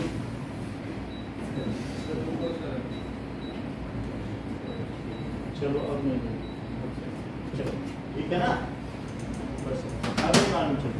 सर हाँ सर अगर लिखना है तो मतलब ऊपर की 6 लाइन भी लिख सकते हैं और बाकी का भी लिख सकते हैं, मर्जी है सर, है ना? यही इसका आंसर है। आपको जो लिखना है सो लिखो, हम देख लेंगे। जो अच्छा लिख लेगा, हमें पूरे नंबर तो नहीं चाहिए। आप में एक तो तेज होगा, सर जो सबसे तेज होगा उसको कॉपी मिल जाएगी। ये नहीं है कि पूरे नंबर है, जिसका सबसे अच्छा लिखा होगा बस उसी का पास होना चाहिए। 5 में से 2 नंबर से ऊपर हो और सबसे अच्छा हो। चलो आगे बढ़े। ये हटा देना, ये डायग्राम इंपॉर्टेंट है स्टार की। ये डायग्राम बनाना होगा सर इसके साथ। हाँ, ये डायग्राम इसी के साथ का है। ठीक है सर। कौन सा?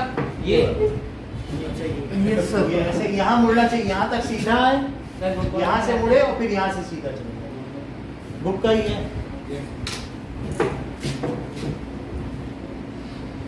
2 मिनट एक बार उसको याद कर लेना। हाँ याद कर लेना। नहीं, क्वेश्चन दिया गया है stars twinkle but moon does not twinkle. Light नहीं होती फिर, खुद की लाइट नहीं होती। लो इन्होंने बता दिया।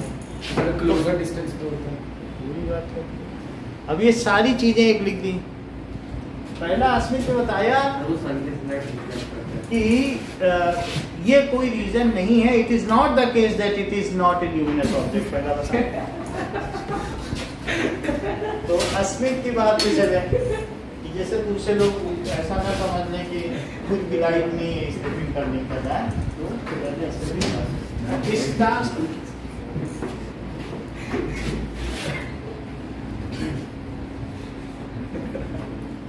अब श्रेयान ने पूरी बात कही, लेकिन श्रेयान की बात आप लिख लें जिससे दूसरे बच्चों को भी आपको ज्ञान प्राप्त होगा। सो स्टार्स ट्विंकल, तारे टिमटिमाते हैं, पर मून, ठीक है, डज नॉट ट्विंकल।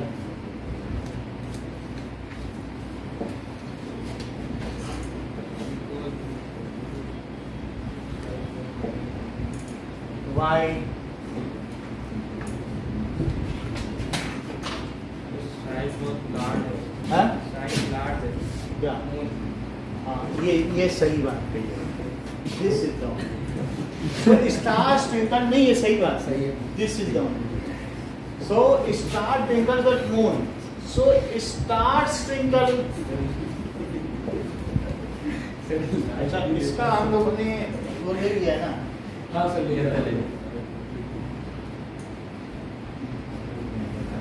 अब आगे देखो कि star twinkle due to atmospheric reflection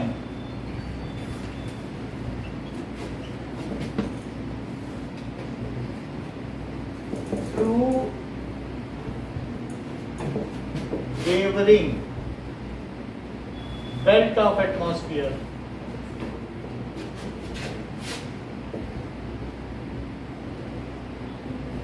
Moreover, stars are point-sized and very distant objects, so we receive a very dim amount of light. Stars क्या है? Point-sized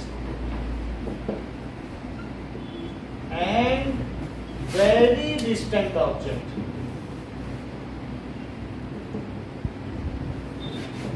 So we receive very less amount of light through them.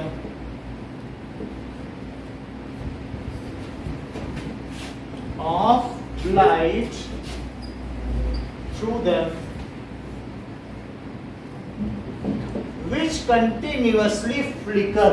वो continuously क्या होती, कम ज्यादा होती रहती ना, विच कंटिन्यूअसली फ्लिकर, ये फ्लिकर करती है due to ever changing atmosphere,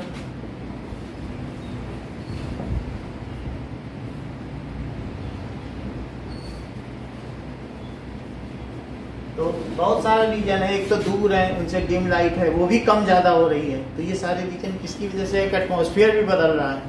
लेकिन मून के बारे में क्या है, मून डज नॉट ट्विंकल, तो चांद टिमटिमाते नहीं है, why it is so, moon can B assumed as a group of point size objects, moon can be considered, flicker flicker का ऊपर की मतलब 3 लाइन टिमटिमाना। भी तो सेम है हाँ? सर, ऊपर की 3 लाइन भी तो सेम है। वही है, उसी को अलग तरीके से लिखा दिया, मतलब जैसे किसी को ये नहीं लिखना तो वो लिख दिया, है ना, समझ आई बात की नहीं, उसी को अलग तरीके से लिखा दिया ना, कि डिस्टेंट ऑब्जेक्ट है, डिम लाइट है, वो फ्लिकर क्यों करते हैं, एटमॉस्फेरिक रिफ्लेक्शन, हैं? चलिए, तो अब आगे देखें कि moon can be considered as an extended body which is a group of, जो ग्रुप है किसका, पॉइंट साइड ऑब्जेक्ट्स है ना, point size objects,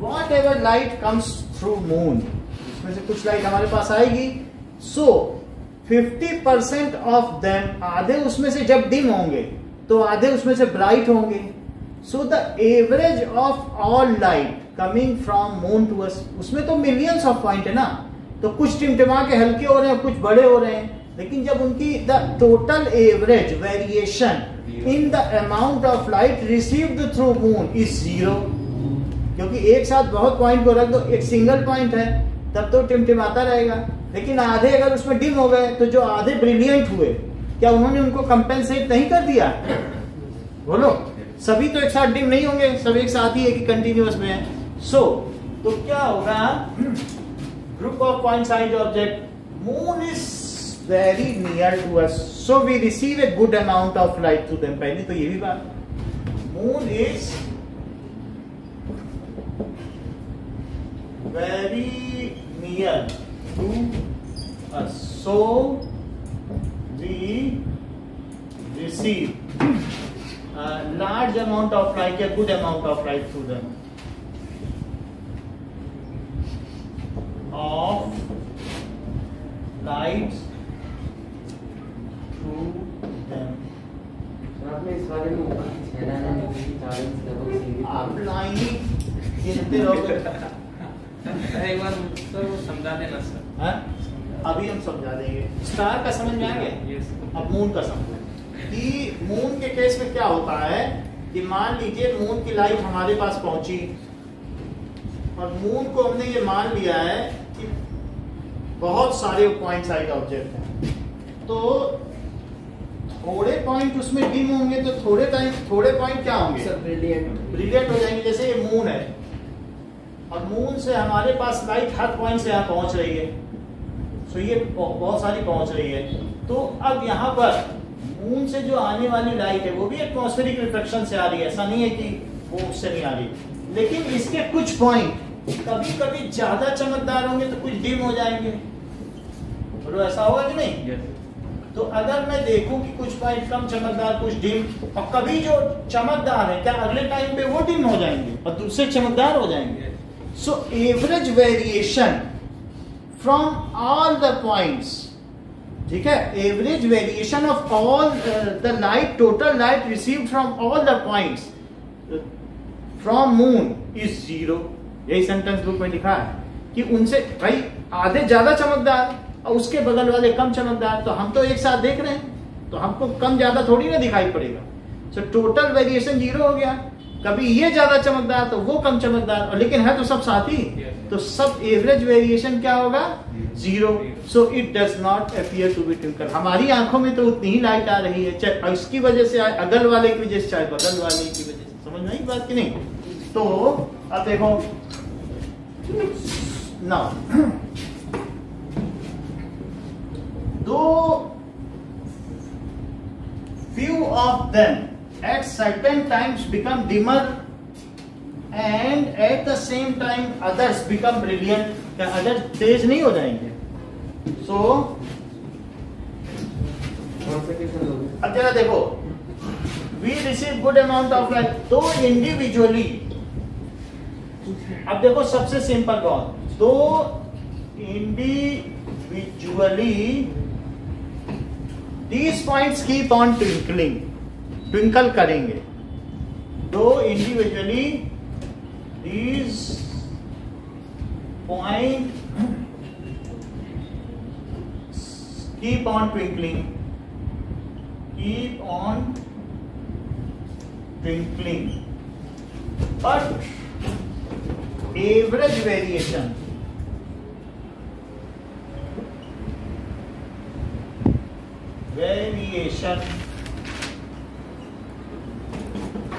of all the light received through all light points is 0. All light points उनका average variation क्या हो गया? 0 हो गया. So moon, इसलिए मून क्या होगा? Does not twinkle. सर हाँ, टाइम अब टेस्ट का टाइम हो गया. इसी सेंटेंस को बुक में एक बार पढ़ लें. तो ये चीज क्या लिखा है? Apparent position of fluctuates. अब आगे मून क्यों नहीं होता? Point with average. So the total amount of light entering our eye from all the individual points size object average to 0. Average ratio of the light received through all light point is 0. So moon does not twinkle. इसी question का sir इसी का test है. हाँ. अरे moon वाला sir पहले हैं? मून का ना सर पहले तो सर नीचे वाला सेंटेंस ना. ठीक है, आज के लिए इतना ही. Thank you. ऊपर वाला सेम ही